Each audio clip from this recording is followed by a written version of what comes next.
Speaking of goals, it's the first thing that we're going to talk about. When you are considering hiring a trainer, or maybe you've already made the decision, hey, I'm ready for a trainer, the first thing that you want to do is make sure that you have an understanding for what your goals are. You need to be very clear and concise of what the goals are and also why you chose those goals.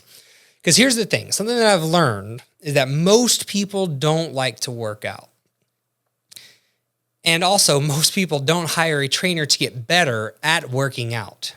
You're hiring a trainer to help get you to your goal, which probably has nothing to do with exercise specifically. It does, but indirectly is associated with exercise. For example, if you're thinking about personal training, I mean, maybe you are, but I doubt it. I doubt that your goal is to bench press 200 pounds or to squat X amount of weight. But you would like to be able to do a squat so you can squat down and play with your kids or get down and pick something up off the ground and it doesn't hurt. Yes, that is indirectly associated to being strong and working out regularly, but it's not directly associated with that. So it's important to understand what your goals are and also why you chose those goals. Again, people don't want to work out to get better at exercising. It is usually something different. Same with weight loss. I doubt you want to lose weight just so you can stand on a scale and see a smaller number. My friend Mike told me one time that your weight is nothing more than your association to gravity.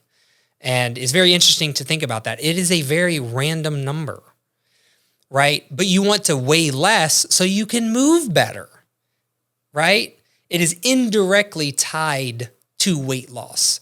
And I think that when you're looking for a trainer, it's important to understand that because you want to make sure your trainer understands that. A lot of times, those of us that do love fitness and love to work out, we have a hard time separating those in our minds. And I'll admit, when I was younger, when I first started working out, I had that same issue. I was working out to get better at working out. And there's nothing wrong with that.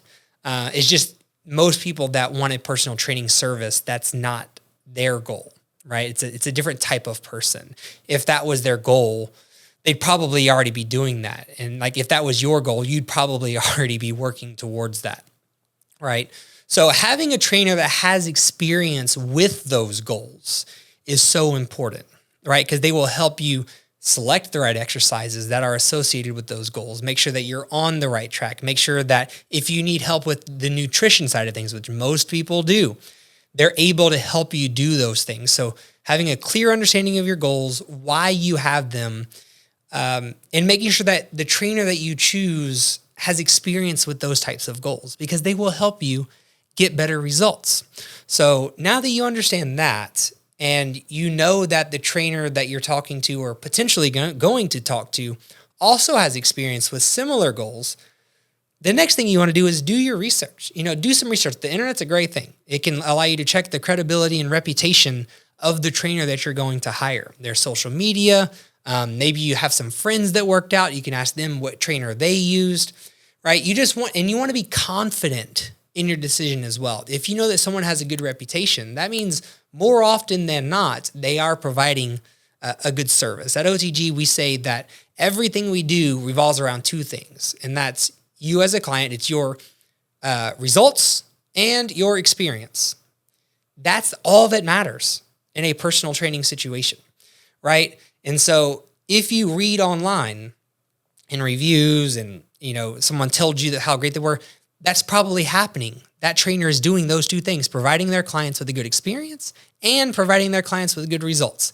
That's what matters, right? So, do a little bit of research, go online, read reviews, see what other people said, check them out, and just make sure that you're confident in the decision that you're going to make. While you're doing that, you can probably also check to make sure they've worked with people with similar goals as yourself. Maybe the trainer has been through a very similar situation as you. Me personally, I lost almost 100 pounds. And I share that just so everyone knows that I know what it's like to not want to take your shirt off. I understand. I know what that's like. I know what it's like to not move very good because I had 100 extra pounds on my body that was unnecessary. I know what that feels. I know what it feels like, right? So if you're going through weight, maybe I'm your guy. But if your goal is to step on stage and be a bodybuilder, I'm not your guy, right? So you have to, take into account those things when you're looking for a personal trainer.